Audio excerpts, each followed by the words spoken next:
ప్రభునందు ప్రియ పరిశుద్ధ దేవుని కుమారులారా, దేవుని కుమార్తెలారా, యేసుక్రీస్తు ప్రశస్త నామములో మీ అందరికీ వందనాలు. అలాగే దేవునికి స్తోత్రం. ప్రియులారా, ఎలా ఉన్నారు? బాగున్నారు కదా? చాలా సంతోషం.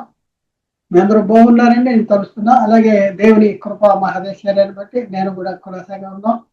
ప్రియులారా, మరి ఒక ప్రత్యేకమైన అంశం ద్వారా మరొకసారి మీ చేరులోనికి రావడానికి దేవుడు మాకు అనుగ్రహించిన గొప్ప ఆధిక్యతను బట్టి మరొకసారి దేవునికి కృతజ్ఞత చెల్లిస్తున్నా. దేవునికి స్తోత్రాలు. ప్రియులారా, ఈ రోజు మనము నేర్చుకునే అంశము, మనము బాప్తిజము యేసుక్రీస్తు నామములోనే ఎందుకు పొందవలను, పార్ట్ 5 5వ భాగము. పార్ట్ 5 5వ భాగం. మనం బాప్తిజం యేసుక్రీస్తు నామములోనే ఎందుకు పొందాలి, పార్ట్ 5 5వ భాగము. ఈ భాగంలో చాలా అంశాలు ఉన్నాయి, చాలా పాయింట్లు ఉన్నాయి. అవి వరుసలో మనం చదువుదాం, వరుసలో తెలుసుకుందాం. నెంబర్ 1 ఒకటవ పాయింట్, సంఘమునకు యేసుక్రీస్తు ఏమై ఉన్నాడు అనేసి మనం, అంటే యేసుక్రీస్తు నామములోనే ఎందుకు తీసుకోవాలి అంటే, సంఘానికి యేసుక్రీస్తు ఏమన్నాడు? యేసుక్రీస్తు సంఘమునకు మార్గము, సత్యము, జీవమునై ఉన్నాడు. మార్గము, సత్యము. యేసుక్రీస్తు ఏమన్నాడు? యోహాను సువార్త 14:6 యేసు నేనే మార్గాన్ని, సత్యాన్ని, జీవాన్ని, నా ద్వారా తప్ప ఎవడు తండ్రి ఎదుకు రాడు అన్నాడు. నేను మార్గాన్ని, సత్యాన్ని, జీవాన్ని. కాబట్టి యేసుక్రీస్తు ద్వారా తండ్రి దగ్గరికి వెళ్ళాలి. అంటే యేసుక్రీస్తు మహిమను ధరించుకుంటేనే తండ్రి మహిమను ధరించుకున్నట్లు. యేసుక్రీస్తు ఎవరి మహిమను ధరించుకొచ్చాడు? తండ్రి మహిమను ధరించుకొచ్చాడు. మనం తండ్రి మహిమను ధరించుకోవాలంటే మొట్టమొదటి క్రీస్తు మహిమను ధరించుకోవాలి. డైరెక్ట్ తండ్రి మహిమను ధరించుకోవడానికి మనకు వీలు లేదు. నా ద్వారానే తప్ప అంటాడు. యేసుక్రీస్తు ద్వారా తండ్రి దగ్గరికి వెళ్ళాలి. పాయింట్ నెంబర్ 2, యేసుక్రీస్తు సంఘమునకు శిరస్సై ఉన్నాడు. శిరస్సై ఉన్నాడు అంటే ఎక్కడుంది ఆ మాటలు? ఎఫ్సీ పత్రికలో 5:23 క్రీస్తు సంఘమునకు శిరస్సై ఉన్నాడుగా అంటాడు. క్రీస్తు సంఘానికి శిరస్సు. ఆ శిరస్సు మూలముగా సర్వ శరీరము కీళ్ల చేతను, నరముల చేతను అతుకుపడినదై దేవుని వల్ల కలుగు బలముతో వృద్ధి పొందుతున్నదంటాడు. శిరస్సును హత్తుకునేటువంటి బాడీ ఏదైతే ఉందో అది మృతమైంది, మృతము. కాబట్టి శిరస్సును అత్తుకోవాలి. కాబట్టి శిరస్సును అత్తుకోవాలంటే, శిరస్సును క్రీస్తును శిరస్సుగా కలిగి ఉండాలంటే యేసు క్రీస్తును ధరించుకోవాలి. క్రీస్తు నామములోనే మీరు బాప్తిజం తీసుకోవాల్సిన అవసరం ఉంది. అలాగే సంఘము అనే శరీరమునకు ఆయన శిరస్సు అని కూడా బైబిల్లో రాయబడింది. అది ఎక్కడ రాయబడింది? ఇది మూడో పాయింట్. సంఘము అనే శరీరమునకు ఆయనే శిరస్సు. కొలసీ పత్రిక 1:18 సంఘము అనే శరీరమునకు ఆయనే శిరస్సు. ఆయన అన్నింటిలో ప్రాముఖ్యము కలిగి నిమిత్తము ఆయన ఆది నుండి మృతుల్లోండి లేచిలో ఆది సంభూతుడయ్యాడు. సంఘము అనే శరీరానికి శిరస్సు యేసు క్రీస్తు. కాబట్టి క్రీస్తును ధరించుకోవాలి. మనం క్రీస్తును కలిగి ఉండాలి. క్రీస్తులోనికి రావాలి. క్రీస్తు స్వరూపంలో మార్చుకోవాలి. క్రీస్తును పోలి నడుచుకోవాలి. ప్రియులారా, ఒకసారి ఆలోచించేయండి. 4వ పాయింట్, ముఖ్యమైన మూలరాయి. యేసుక్రీస్తు ముఖ్యమైన మూలరాయి అంట. మామూలు మూలరాయి కాదు, ముఖ్యమైన మూలరాయి. 4వ పాయింట్ ఎక్కడుంది? ఎఫ్సీ పత్రిక 2:20 అక్కడ చూస్తే క్రీస్తు యేసే ముఖ్యమైన మూలరాయి ఉండగా అపోస్తలులు, ప్రవక్తలు వేసిన పునాది మీద మీరు కట్టబడి ఉన్నారు. మనం కట్టబడవలసింది ఏంటంటే క్రీస్తు యేసే ముఖ్యమైన మూలరాయి. అపోస్తలులు, ప్రవక్తలు వేసిన పునాది. ప్రియులారా, మనం ఒకసారి ఆలోచించండి. ఎందుకు అంటే అపోస్తలుల బోధ ఎవరి బోధ అంటే క్రీస్తు బోధ. అపోస్తలులు ఎలా ప్రకటన చేశారంటే పరిశుద్ధాత్మ ద్వారా ప్రకటన చేశారు. పరిశుద్ధాత్మ బోధ ఎవరిదంటే క్రీస్తు బోధ. టోటల్ గా మనం ఆలోచించుకుంటే అపోస్తలులు ప్రకటన చేసిన బోధ క్రీస్తు బోధ. కాబట్టి క్రీస్తు యేసే ముఖ్యమైన మూలరాయి. సంఘానికి మూలరాయి ఎవరు అంటే క్రీస్తు. 5వ పాయింట్, ఈ పునాది యేసు క్రీస్తు అంటాడు. పౌలు గారు వేయబడే తప్ప ఎవడో మరొక పునాది అయినాడు అని చెప్పుకుంటా. ఈ పునాది యేసు క్రీస్తు. మనం క్రీస్తు అనే పునాది మీద మనం కట్టబడాలి. అపోస్తలుడైన పౌలు కొరింథీయులకు రాసిన మొదటి పత్రికలో 3:11 అక్కడ మనం చూస్తే వేయబడిన తప్ప మరొక పునాది ఎవడు వేయనేరడు. ఈ పునాది యేసు క్రీస్తే. కాబట్టి యేసు క్రీస్తు నామములోనే బాప్తిజం తీసుకోవాల్సిన అవసరం ఉంది. 6వ పాయింట్, యేసు క్రీస్తు దేవునికి నరులకి మధ్యవర్తి. చూడండి ప్రియులారా, దేవునికి నరులకు మధ్యవర్తి ఎవరంటే యేసు క్రీస్తు. పౌలు తిమోతికి రాసిన మొదటి పత్రిక 2:5 దేవుడు అక్కడే, దేవునికి నరులకు మధ్యవర్తియు ఒక్కడే, ఆయన క్రీస్తు యేసు నరుడు. ప్రియులారా, ఒకసారి ఆలోచించి దేవునికి నరులకు మధ్యవర్తి యేసుక్రీస్తు అయితే మనం క్రీస్తు దగ్గర రావాలి, క్రీస్తు స్వరూపాలకు మార్చబడాలి, క్రీస్తుని ధరించుకోవాలి. అప్పుడే మనకు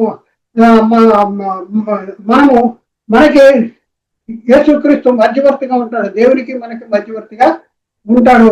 క్రీస్తు నామంలో బాప్తిజం తీసుకోవాలి, యేసుక్రీస్తును ధరించుకోవాలి, యేసుక్రీస్తులోనికి బాప్తిజం తీసుకోవాల్సిన అవసరం ఉంది. అప్పుడే దేవునికి నరులకు మధ్యవర్తి ఒక్కడే ఆయన క్రీస్తు చేస్తున్న నరుడంటే మనం క్రీస్తు దగ్గరికి రాగలము. మనకి కూడా మధ్యవర్తిగా దేవునికి మనకి మధ్యవర్తిగా యేసుక్రీస్తు ఉంటాడు. అలాగే 7వ పాయింట్ ఏంటంటే యేసుక్రీస్తు తన ద్వారా దేవుని ఎందుకు వచ్చి వారి పక్షాన విజ్ఞాపన చేయటకు నిరంతరం జీవిస్తున్నాడు. మనకి అంటే యేసుక్రీస్తు అంటే తన ద్వారా దేవుని ఎందుకు వచ్చి వారి పక్షాన అంటే తన ద్వారా దేవునిది. మనం ఎవరి ద్వారా దేవుని దగ్గరికి వెళ్ళాలి ఒకసారి ఆలోచించండి. ఎవరి ద్వారా దేవుని యేసుక్రీస్తు ఏమన్నా నా ద్వారా తప్ప ఎవరు తండ్రి దగ్గరికి రాలేడని. ఇక్కడ మనం చూసుకుంటే తన ద్వారా దేవుని వద్దకు వచ్చి వారి పక్షాన విజ్ఞాపన చేయటకు ఆయన నిరంతరము జీవిస్తున్నాడు. ఎబ్రీ పత్రిక 7:25 ఈయన తన ద్వారా దేవుని వద్దకు వచ్చి వారి పక్షాన విజ్ఞాపన చేయటకు నిరంతరము జీవించుతున్నాడు కనుక వారిని సంపూర్ణంగా రక్షించడానికి శక్తివంతుడై ఉన్నాడు అనేసి 7వ పాయింట్లో మనం నేర్చుకున్నాం. 8వ పాయింట్ మన కొరకు విజ్ఞాపన కూడా చేయవాడు ఆయనే. మన కొరకు విజ్ఞాపన మనకు తండ్రి దగ్గర మన కోసం విజ్ఞాపన చేస్తున్నాడు. యేసుక్రీస్తు ఇప్పుడు ఉన్న పరిస్థితుల్లో మృతుల్లోనే తిరిగి లేచిన తర్వాత తండ్రి కుడిపార్శానికి వెళ్ళిన తర్వాత 2 కార్యాలు జరిగిస్తున్నాడు. ఒకటి రాజరికము జరిగిస్తూ ఉన్నాడు, రెండవది యాజకత్వము జరిగిస్తూ ఉన్నాడు. రాజరికం జరిగిస్తున్నాడు, యాజకత్వము. ఇప్పుడున్న పరిస్థితులు మన కొరకు తండ్రికి విజ్ఞాపన చేస్తున్నాడంట. రోమా పత్రిక 8వ అధ్యాయంలో 34 మనం పరిశీలన చేస్తే శిక్ష విధించిన వాడెవడు చనిపోయిన క్రీస్తు యేసు, అంతేకాదు మృతుల్లోండి లేచిన వాడును దేవుని కుడిపార్శ్వమున ఉన్నవాడును మన కొరకు విజ్ఞాపనము కూడా చేయవాడును ఆయనే అంటాడు. చూడండి, మన కొరకు విజ్ఞాపన చేస్తున్నాడంటే ఎవరు అంటే చనిపోయిన క్రీస్తు యేసే. ఆయన మృతుల్లోండి లేచాడంట, దేవుని కుడిపార్శ్వమున ఉన్నాడు. ఏం చేస్తున్నాడు? మన కోసం తండ్రికి విజ్ఞాపన చేస్తా ఉన్నాడు అనేసి లేఖనాలు రాయబడింది. 9వ పాయింట్ మనం నేర్చుకున్నాం. ఎవడైనా పాపము చేసిన నీతిమంతుడైన యేసుక్రీస్తు ఉత్తరవాది తండ్రి యొద్ద మనకు ఉన్నాడు. చూడండి, ఎవడైనా పాపం చేస్తే చూడండి క్రీస్తులోనికి బాప్తిజం తీసుకోమనుకు మనం ఎవరం అంటే పాపము. మనం పాపం చేశాను కనుక యేసుక్రీస్తు దగ్గరకు వచ్చాం. అందుకనే పాపము చేసిన ఎడల నీతిమంతుడైన యేసుక్రీస్తు తండ్రి యొద్ద మనకి ఉన్నాడు, తండ్రి దగ్గర ఉన్నాడు. కాబట్టి నువ్వు ఎలాంటి పరిస్థితుల్లో ఉండు, ప్రభు నేను పిలుస్తా ఉన్నాడు. యేసుక్రీస్తు దగ్గరికి రా, యేసుక్రీస్తు దగ్గరికి వచ్చి క్రీస్తులోని బాప్తిజం తీసుకుని క్రీస్తుని ధరించుకున్నప్పుడు ఆయన వాక్యం నీలో ఉంటుంది. ఆయన వాక్యం మనలో ఉంది కనుక మనము పాపము చేయము, పాపము చేయజాలము. క్రీస్తులోకి వచ్చిన తర్వాత మనము ఆయన వాక్యాన్ని మన హృదయంలో ఉంచుకుంటే మనం పాపము చేయజాలము అనేసి మనం తెలుసుకోవాల్సిన అవసరం ఉంది. యోహాను రాసిన 1వ పత్రిక 2వ అధ్యాయము 1-2 చిన్నపిల్లలారా మీరు పాపము చేయకుండా ఈ సంగతులు మీకు వ్రాయిస్తున్నాను. ఎవడైనా పాపము చేసిన నీతిమంతుడైన యేసుక్రీస్తును ఉత్తరవాది, అడ్వకేట్ అంట. ఉత్తరవాది అంటే అడ్వకేట్. ఎక్కడ మనకి అడ్వకేట్ ఉన్నాడంట. ఈ లోక సంబంధంగా మనం చూసుకుంటే కొంతమంది అడ్వకేట్లు ఉంటారు ఒకరి తరపున వాదించటానికి. అయితే మన తరపున అడ్వకేట్ గా మన కోసం మరి ఉత్తరవాదిగా అడ్వకేట్ గా మరి తండ్రి దగ్గర ఒక ఆయన ఉన్నాడు. మరి ఆయన మనకి అడ్వకేట్ కావాలంటే, ఆయన మనకి ఉత్తరవాది కావాలంటే మరి మన కోసం ఆయన తండ్రికి విజ్ఞాపన చేయాలంటే మరి మనం ఏ నామంలో బాప్తిజం తీసుకోవాలి అంటే యేసుక్రీస్తు నామంలోనే బాప్తిజం తీసుకోవాల్సిన అవసరం ఉంది. యోహాను రాసిన 1వ పత్రిక 2:2 ఆయనే మన పాపములకు శాంతికరమై ఉన్నాడు. మన పాపములకు మాత్రమే కాదు సర్వలోకమునకును శాంతికరమై ఉన్నాడు. సర్వలోకానికి కూడా శాంతికరమై ఉన్నాడు అంటే ఎవరంటే యేసుక్రీస్తు. సర్వలోకంలో ఉన్నటువంటి వారు ఎక్కడికి రావాలి అంటే యేసుక్రీస్తు దగ్గరికి రావాలి. క్రీస్తులోనికి బాప్తిజం తీసుకోవాల్సిన అవసరము ఉంది. ప్రియుల అవసరం ఉంది. 10వ పాయింట్ జీవాహారము నేనే అన్నాడు. చూడండి, యేసుక్రీస్తు అంటే జీవాహారము నేనే. జీవాహారం దగ్గర రావాలి. మనం మనము మనల్ని జీవింపజేసే ఆహారము, లోకంలో ఉన్న ఆహారము. ఈ ఆహారము మనుషుడు రొట్టె వల్ల కాదు, కానీ దేవుని నోటి నుండి వచ్చి ప్రతి మాట వల్ల జీవిస్తాడంటే, యేసుక్రీస్తు దేవుని మాటను తీసుకొచ్చాడు, ప్రకటిస్తున్నాడు. ప్రకటిస్తూ అంటున్నాడు, జీవాహారము నేనే అంటాడు. యోహాను సువార్త 6వ అధ్యాయము 35వ వచనము, 40 నుండి 50 వచనము. ఈ వచనాలు చూద్దాం. 35వ వచనం చూద్దాం. అందుకు యేసు అంటాడు వారితో ఇట్లన్నాడు, జీవాహారము నేనే, నా ఎద్దుకు వచ్చేవాడు ఎంత మాత్రమును ఆకలి కొనడు. అలాగే 48వ వచనం, విశ్వసించువాడే నిత్య జీవము గలవాడు, జీవాహారము నేనే అంటున్నాడు. అలాగే యోహాను సువార్త 6వ అధ్యాయం 35, యోహాను సువార్త 49, 50 వచనాలు, మీ పితరులు అరణ్యంలో మన్నా తిని చనిపోయి దీనిని తినవాడు చావుకున్నట్లు పరలోకం నుండి దిగి వచ్చిన ఆహారం ఇదే అనేసి అక్కడ చెప్తా ఉన్నాడు. 11వ పాయింట్ మనం నేర్చుకుందాం. యేసుక్రీస్తు నామంలోనే ఎందుకు బాప్తిజం తీసుకోవాలి అనే సంగతి మనం తెలుసుకోవాలంటే ఈ పాయింట్లన్నీ మనం తెలుసుకోవాలి. మనకి యేసుక్రీస్తు ఏమన్నాడు మనం అనేసి ఈ సంగతులన్నీ మనం తెలుసుకోగలిగిన వాడు ఈ వాక్యానికి లోబడితే మీరు మీరు మీరు రక్షణ పొందుతారు. కాబట్టి 11వ పాయింట్, నిర్దోషమును నిష్కలంకమును గొర్రె పిల్ల వంటి క్రీస్తు. క్రీస్తు ఎలాంటి వాడంట?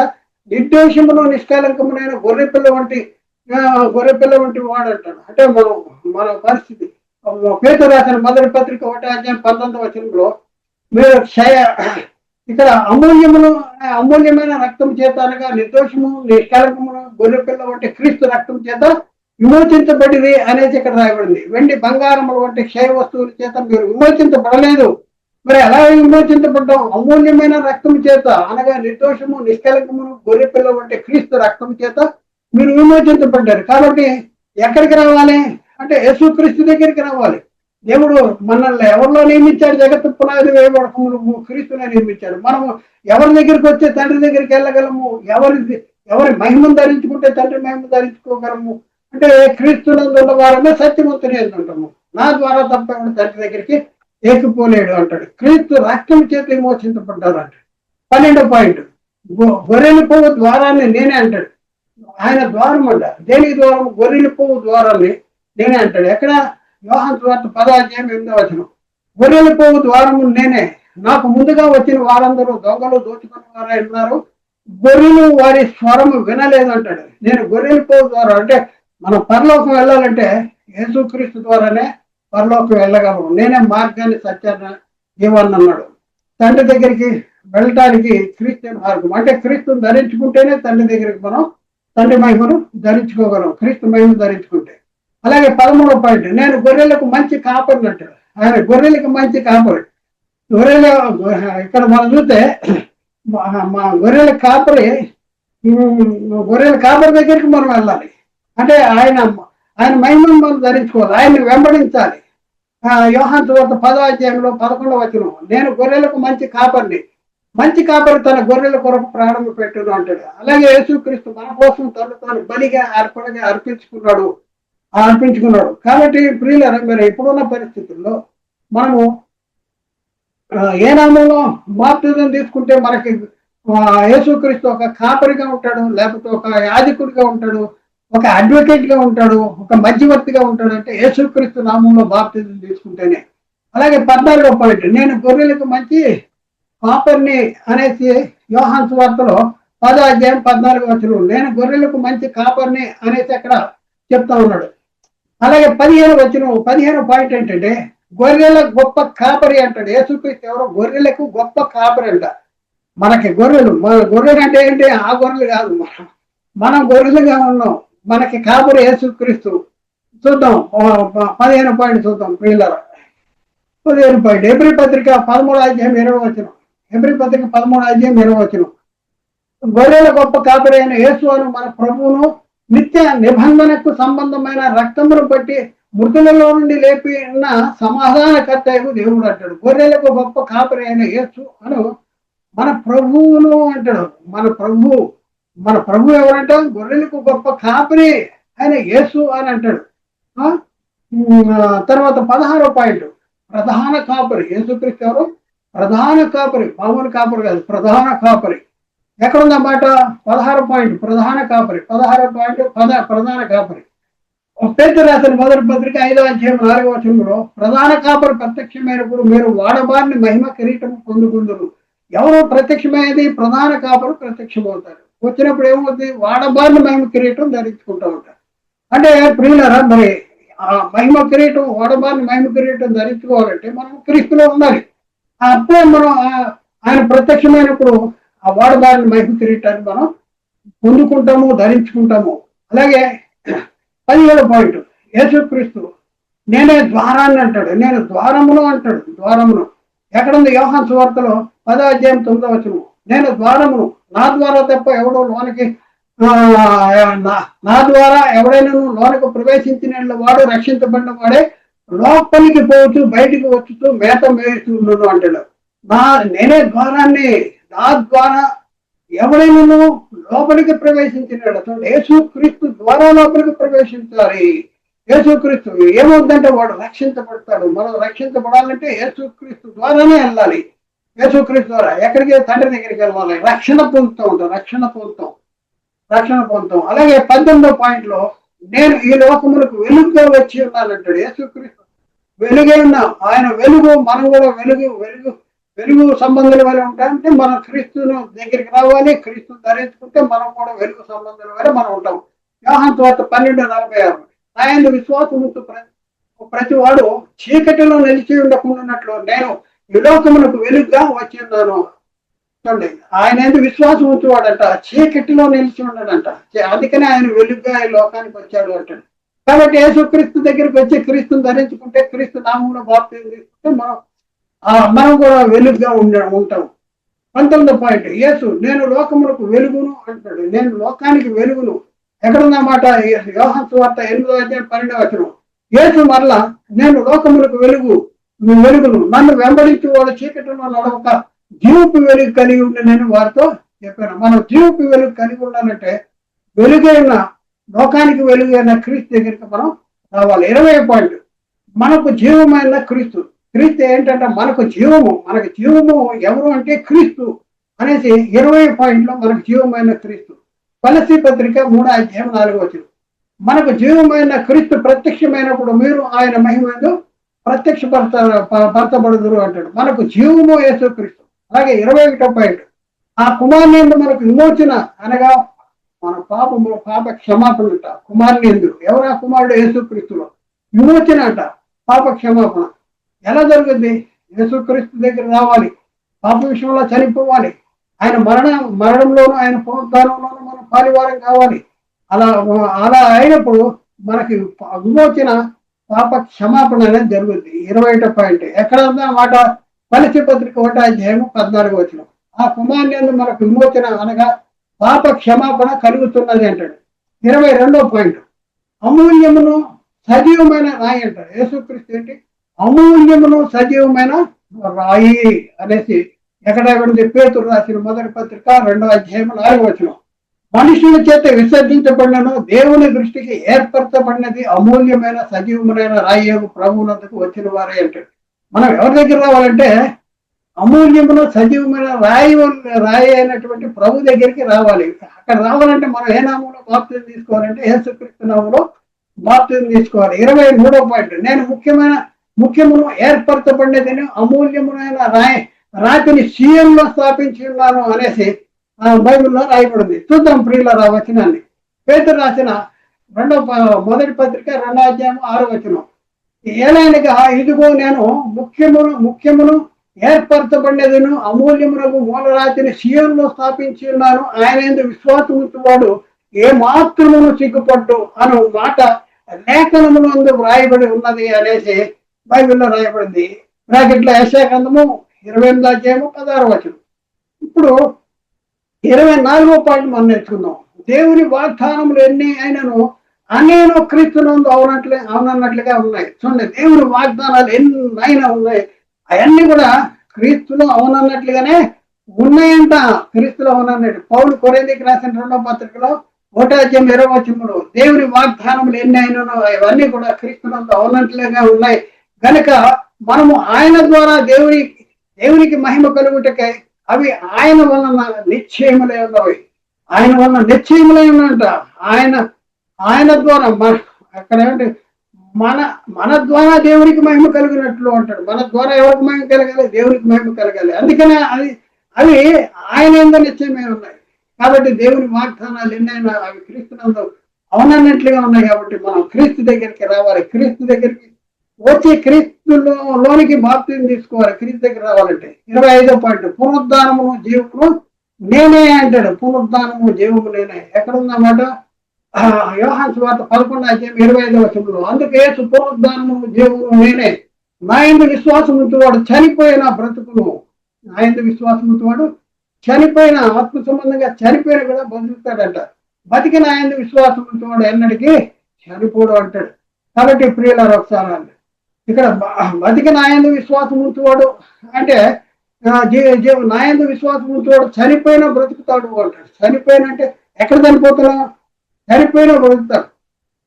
కాబట్టి ప్రియులారా ఒకసారి ఆలోచించండి. 26వ పాయింట్, నేను లోకమును జయించి ఉన్నానంటాడు.